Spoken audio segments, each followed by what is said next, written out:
asalaamaaleykum waa Médina maa ngi leen di nuyu population wu Médina bi yëpp man la Abdoulaye Martin Samb deuxième adjoint au maire. 100 millions la ñuy débloqué pour xeex Covid-19 100 millions boobu nu muy tëddee mooy commune de Mermoz Sacré-Cœur dina génne enveloppe pour 50 millions pour dimbali askanu Mermoz Sacré-Cœur ci confinement bu leen état laaj ngeen def 50 millions yooyu dinaa si delluwaat parce que dinaa joxe ay numéro de téléphone dinaa joxe tamit ay adresse email te dinaa joxe man mi sax suma numéro personnel de téléphone parce que la situation est grave et la situation est sérieuse. leneen li nga xam ni moom laay wax sama mbokk maire yi bokk léeg-léeg nga dégg pression population bi moo tax sama yenn mbokk maire yi di wax loo xam ni mënul nekk xaalisu mairie nekkul mairie trésor la ne état ko géré percepteur moo ko géré te percepteur boobu doo jox xaalis boo xam ne inscrire ko ci budget. loolu dafay am contexte bu ñu war a indi pour waxtaan ak waa Médina ci enjeu yi jot a am parce que kenn umpalewul tey feebar Covid-19 bi pandémie la boo xamante ne ci je crois que mu ngi def ay ravages dans le monde tey bu ñëwee ba au niveau de notre commune mooy notre cher Médina pandémie bi dugg fii daal di plonger des ménages des familles entières dans le désarroi ku nekk di laajte ku nekk di am njàqare je pense que depuis le mois de décembre feebar boobu mu ngi fi donc bu ñu ñëwee ba le mois de mars ñu dem ba nekk ci état d'urgence le président de la république décrété ko avec les autorités sanitaires ak ñëpp ñu commencé di combattre loolu je pense que tey le maire de la Médina dafa waroon am taxawaay ci feebar boobu pour population askanam mais je pense que ñàkkal na fayda feebar bi ñàkkal na fayda dem na sax ba am ay leaders politiques yi nekk Médina di woote ay appel pour retrouver wu pour créer benn commission de riposte pour xeex loolu mais ñooñu ñëpp daf leen wan ginnaaw conseil municipal am wan ginnaaw population dëgër bopp wër ci télé yi wër ci rajo yi di wax loo xamante ne ki amul bopp amul genn je pense que tey à un mois buy wër ci mbedd yi di def ay communication ci plateau yi sant ñu ko woon loolu xaaruñu ko woon tim ci loolu je pense que ñun ñu ngi ko doon xaar ci mu woo doomu Médina yi nga xam ne am nañu xarañte ak conseils municipaux yi délégués de quartier yi woo imam yi woo leader d'opinion yi woo tous les responsables de la Médina pour ñu créer benn comité de riposte parce que tey bu ñu demee ba naan Médina am na ay familles yu ñu quarantaine bu ñu demee ba naan Médina am na 10 cas tey am na taxawaay bu ñu doon xaar ci moom mooy mu jël combat bi à bras le corps ànd ak doomu Médina yëpp xeex mais malheureusement c'est pas le cas ba ñëpp di laajte naan Médina ana seen maire Médina ana seen maire muy wër ci plateau télévision yi di wax yu ñàkk fayda wax yu daanu ci saret di xas ay maire yoo xam ne je pense que tey ñoom Barthélémy Dias yooyu muy xas ak yeneen maire yi mel ni nekk Dakar ñoom Pala Samba ak Banna Diop ak Ma Diop maire yi nekk Dakar yëpp tout le monde fait des efforts ba ci ville de Dakar ñëpp di assister seen ay population mais tey je crois que moom loolu la waroon def mais pas génn ci télé yi naan non maire yi mënuñu ko def ak maire yi procédures yi ñu am ak nangam di wax ay wax yoo xam ne kenn xamul waxi lan la. xam nga lan moom muy dëgg te ñu waxuñu ko maire yu bu nekk da ngaa woowaat sa conseil municipal ngeen def virement de crédit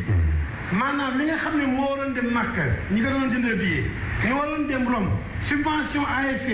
li nga xam ni xam nga ni ak feebar bi yenn bourse yi mootul nekk nga def virement de crédit affecté ko benn rubrique boo xam ni dañu ne pour sinistre la ak pour calamité loolu yëpp boo ko dajalee mën naa mat 100 millions 200 millions ba 300 millions yéena la prévision la parce que nekkul sa kees ndax sa kees yaay wuti xaalis bi da nga naan la ma prévoir pour yóbbu Makka ak ay ASC laa yóbbu tey ci rubrique boobu nga xam ne dama cee fas yéene dimbali population bi kon bul gëmloo nit ñi ni xaalis liquide nga génne pour dimbali population bi non da nga def virement de crédit te virement bi du da nga koy voté rek mu jaar da nga koy yóbbu sous préfet wala préfet mu approuvé que dans les 15 jours mu jox ko percepteur nga def engagement percepteur bi validé engagement bi fay ko de daf koo validé ni la est-ce que mu ngi ci budget léegi nga wuti fournisseur bu la jox waa xaalis fournisseur boobu tey moom ngay wax ni ko lebal ma percepteur fay la après. tey boo seetoo war na ñëw naan marché Tilène dama koy désencombrer di dajale ay nit damay désencombrer marché Tilène di tabax ay douche di tabax ay chantier tey toilette publique tey la ko waa Médina gën a soxla ndax tey fi pandémie bi toll am na kër yoo xam ne amul toilette ne nit ñi mënoon nañuy dem ci toilette yooyu parce que pour préserver ay mesures d'hygiène mais soo tojee cantines yi soo tojee ay toilettes publiques di ko def ay cantines di ko jaay ay commerçants ñu ne déet ni waay ngay wër fu nekk di chantier te suñu structure sanitaire yi nekk fii malades yi am problème famille nekk dans le désarroi xamutuñu jaaxle nañ parce que ñu ngi def ay confinement seen loxo jotul seen ginnaaw nga war leen mën assistance bu gaaw depuis bi feebar bi amee rek dañu waroon tàmmali assistance bi mais defuñu loolu wéy lan lay def woo conseil municipal bi réunion ñu ñëw mais conseil bi loi bi may na ko ñetti façon yu mu mën convoquer le conseil municipal su ko neexoon mu ne je convoque le tiers du conseil te bu boobaa da ci ànd ak bureau municipal bi ñu d'accord ci convoquer le tiers 66 conseillers lañ bu ko neexee mu convoquer 25 wala 24 wala 23 conseillers yooyu bu ñu ñëwee délibéré ci turu conseil bi yëpp su ko neexee également mu ne nañ def par vidéoconférence wala ñu créer groupe WhatsApp ku nekk wax sa xalaat te boobaa dañ ko ciy fekk si su ko neexee tam mu woo conseil bi yëpp te je pense que c'est le cas échéant conseil bi yëpp la woo mais conseil municipal 66 personnes nga woo leen ci salle boo xamante ne salle bi dafa xat respecté wuñu sax distance 1 mètre sanitaire yi conseil yu bëri ñëwuñu pourquoi parce que amul ay mesures de sanitaires yu ñu war a respecté amul ci mairie bi yëpp tabax nañ ko toj ko ay cantines defar ko ba amatul salle de délibération digne de ce nom man tey su ma ñëwee joxuñu cër le conseil municipal xamoo sax fu conseil bi di toog pour def ay délibération amuñu ko conseil bi dañ leen di entasser comme ay sardines ci benn bureau bu ndaw la ñuy réunir suñu ay réunion de conseil municipal tey ñu ngi convoqué le conseil municipal à 15h mais à 14h55 démarré nañu réunion bi avec un groupe de conseil bu favorable le maire. À ma grande surprise man lorsque je suis arrivé maa doon 26e personne mais 26 personnes ñëw naa fekk ñu yëkkati seen loxo di voter à 15h moins 5 15h pile commencé nañu voter ma demandé au maire ne ko maire xaaral ba conseil bi dajaloo parce que 25 personnes mënuñu voter 25 personnes mënuñu voter délibération bu toll nii ma ne ko également monsieur le maire balaa ñuy voter autorisation spéciale ak balaa ñuy voter virement de crédit mais may ñu xool documents yi nga expliquer ñu xaalis bi foo koy jël ak foo koy dugal mu ne ma non soo d'accordul nga génn mais ñun fii dañuy voter vote moo ñu fi indi dañuy voter man na ko mais Médina tey mérité wu lii tey Médina mérité na conseil municipal boo xam ne day wax ci turam day dogal ci turam mais pas que conseil municipal boo xamante ne kii day soofal pandémie bi fi am te jusqu'à présent heure bi may wax ak yéen les documents sont là mi ngi nii dinaa ko partager ñëpp gis ko mais document bi en aucun cas man nee naa vote bi c'est nul su ko neexee moom mu ne vote am na mais man dama ne vote boobu amul pourquoi vote bi amul parce que 25 conseillers ñoo ko voté 25 man maa doon 26e personne te bi may ñëw voté nañ donc 25 personnes ñoo ko voté mais 25 personnes mais 25 personnes tey di voté loolu mais 25 personnes yooyu ko voté du quorum 25 personnes yooyu amuñu quorum donc 25 personnes yooyu vote bi c'est nul dañ ko war a reprendre il y avait pas le représentant de l'État préfet nekku fa kenn nekku fa ay nit conseillers yoo xam ne c'est des inconditionnels du maire ñu ko favorable lu mu wax la ñu wax ñoo jóg voté ko ci turu Médina yëpp mais bañ koy voté admettons sax que ñu voté ko mais lii man contre ma ñu jël xaalis su mairie bi jox ko askan bi parce que xaalis su mairie bi pour askan bi la tey fi xeex bi toll man depuis bi xeex bi commencé laa ne Bamba dafa waroon jël exemple ci Barthélémy Diaz li Barthélémy Diaz def jël 100 millions ci budget am détaillé ko dërëm bu ne mu ne fii laa ko jëlee fii laa koy dugal mais loolu Médina la jekkoon mais non defu ko tey ba bu waxtu bii may waxanteeg yow mu ngi voteelu benn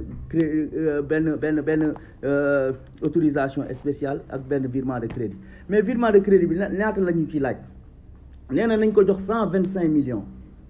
mais 125 millions yooyu muy wax ne nañ ko jox nañu jël 74 millions ci excédent budgétaire u daaw jël 30 millions ak 15 millions ba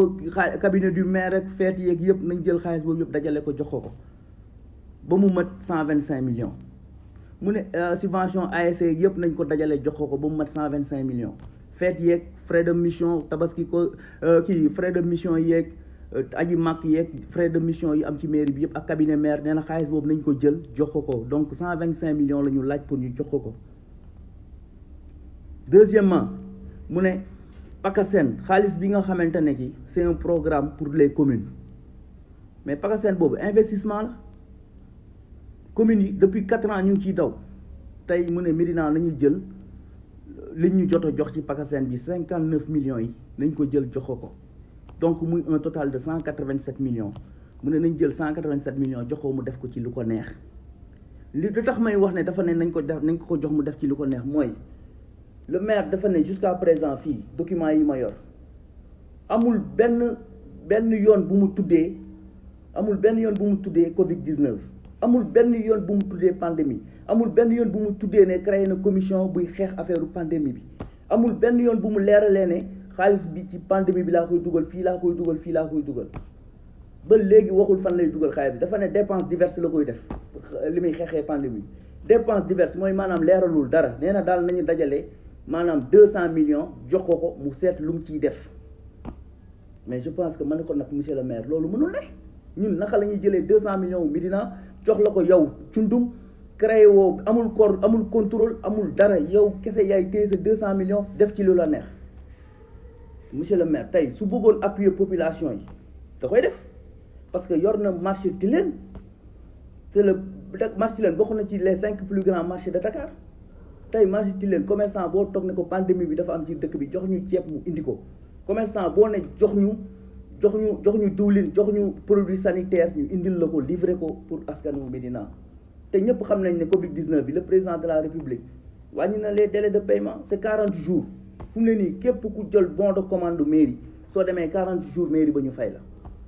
kon Bamba xam na procédure yi donc pourquoi muy ñëw naan nañu yëkkati 200 millions mobiliser ko jox ko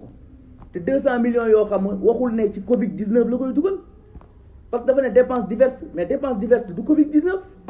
Covid-19 dafa war a am lu ñuy wax dafa am ay comité régional comité départemental comité communal dafa war a formaliser ñu xam ni xaalis bi fii la koy dugal ba pare mu wax 1 centime bu mu jot ñaata tonne ceeb laay jënd ñaata tonne dugub laay jënd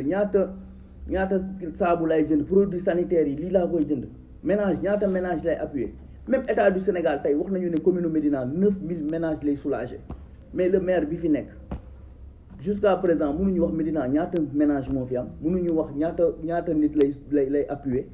donc lim ñu wax daal mooy ñëw leen yan votel ma 200 millions yan jox ma ko ma xool lu ma siy def pour xeex ak feebar bi mais je pense que feebar bu toll noonu kenn du ko xeexee noonu